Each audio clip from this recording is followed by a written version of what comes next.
अगर आपकी reports normal हैं फिर भी प्रेगनेंसी नहीं हो रही है तो प्रॉब्लम रिपोर्ट्स में नहीं है, बॉडी के फंक्शन में है। हर महीने वेट करना और उसके बाद नेगेटिव रिजल्ट देखना, ये मेंटली कितना एग्जॉस्टिंग होता है। और सबसे कंफ्यूजिंग बात क्या होती है पता है? कि सब नॉर्मल है लेकिन फिर भी प्रेगनेंसी नहीं रुक रही।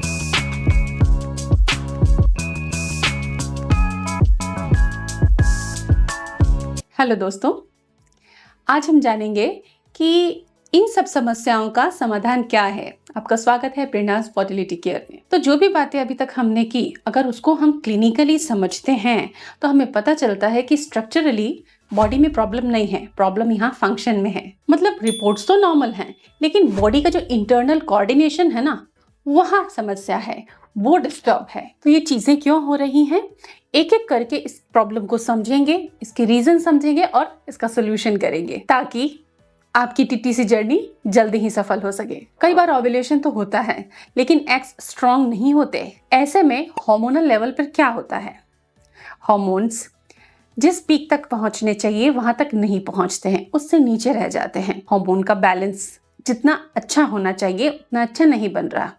इस वजह से एग्स भी ऑप्टिमम मैच्योरिटी नहीं ले पा रहे हैं। इसके साथ ही ऑक्सीडेटिव स्ट्रेस जो कि अंडों की क्वालिटी को खराब कर रहा है। साथ ही शरीर के अंदर जो न्यूट्रिशन, जो पोषक तत्वों की कमी है, जैसे कि आयरन हुआ, कैल्शियम हुआ, जिंक, मैग्नीशियम, इनकी डेफिशिएंसी अंडों को मैच्योरिटी तक पहुंचने से रोक देती है क्योंकि रॉ मटेरियल नहीं है आपके बॉडी में जिससे कि एग्स अच्छे बन सके। अब इसका नतीजा क्या होता है, फर्टिलाइजेशन या इम्प्लांटेशन फेल हो जाता है। लेकिन ये चीजें रिपोर्ट्स में पकड़ नहीं आती। कई बार फर्टिलाइजेशन भी हो जाता है, यहाँ तक भी एगोरोस्पर्म पहुंच जाते हैं लेकिन फर्दर इम्प्लांटेशन नहीं हो पाता क्योंकि बच्चेदानी यूट्रस की रिसेप्टिविटी कम होती है और इस वजह से वो भ्रूण को, जो फर्टिलाइज्ड भ्रूण है, उसको एक्सेप्ट नहीं करता। इसको हम EAR कहते हैं और इसकी भी जांचें होती हैं।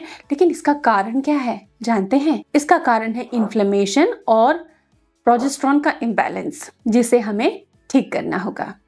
और सिंपल डाइट और लाइफस्टाइल से ठीक हो सकता है लेकिन आपके डेडिकेशन की बहुत ज़्यादा ज़रूरत है इसमें। पता है आपकी यहाँ गलतियाँ क्या होती हैं? डाइट और लाइफस्टाइल को इग्नोर करना। आपको लगता है आप ट्रीटमेंट ले रहे हैं, मेडिकेशन ले रहे हैं, तो फिर आप जो लाइफस्टाइल जी रहे हैं चलेगा, सब कुछ ठीक हो जाएगा दवा से। ये बहुत बड़ी गलती है क्योंकि इसका प्रभाव आपकी फर्टिलिटी पर पड़ता है। और फर्टिलिटी का साइंस कहता है कि अगर बॉडी में इंसुलिन रेजिस्टेंस है तो ये ओव्यूलेशन को दबा देता है, ओव्यूलेशन अनियमित हो सकता है। शरीर में कॉर्टिसोल जो कि एक स्ट्रेस हार्मोन है, उसका स्तर अगर बढ़ा हुआ है तो ये आपके फर्टिलिटी हार्मोन्स को डिक्लाइन पर ले जाता है, उनकी सिग्नलिंग को डिस्टर्ब करता है। नतीजा कमजोर एग बनना और इम्प्लांटेशन फेलियर होना। यहाँ पर बात आती है थेरेपेटिक न्यूट्रिशन की, जो कि अब मैं आपको बताने वाली हूँ और ये आपके लिए एक पुख्ता समाधान है क्योंकि इस कंडीशन में थेरेपेटिक न्यूट्रिशन ही आपको बहुत अच्छा रिजल्ट देता है और आपकी सेहत में सुधार लाता है। तो सबसे पहले आपको ये ध्यान रखना है कि आपकी डाइट में प्रोटीन बहुत अच्छी मात्रा में होना चाहिए। पर्याप्त मात्रा में प्रोटीन खाना है, ब्रेकफास्ट से लेकर डिनर तक। एंटीऑक्सीडेंट्स लेने हैं हर दिन, जैसे कि अनार हर रोज आपको लेना है, मेल फीमेल दोनों को। और साथ ही कुछ हेल्दी फैट्स लेने हैं जिससे कि देसी घी, शुद्ध देसी घी और कुछ ड्राई फ्रूट्स, आलमंड, अखरोट, अंजीर, क्योंकि ये सारी चीजें आपके एंडोक्राइन सिस्टम को स्टेबलाइज करती हैं, स्थिरता देती हैं और उनके फंक्शन को स्मूथ बनाती हैं। अब लाइफस्टाइल में आपको क्या करना चाहिए? सबसे पहले आपको अपनी स्लीप को करेक्ट करना चाहिए। 10 बजे तक आपको सोना चाहिए क्योंकि 10 बजे जब आप सोते हैं तो आप प्रॉपर हार्मोन रीसेट विंडो को एक्टिवेट कर पाते हैं और आपके मेलाटोनिन जो होता है आपके हार्मोन रीसेट का काम करता है, फर्टिलिटी को सपोर्ट करता है। साथ ही समय से सोने और समय से उठने से आपका कॉर्टिसोल लेवल भी डाउन रहता है।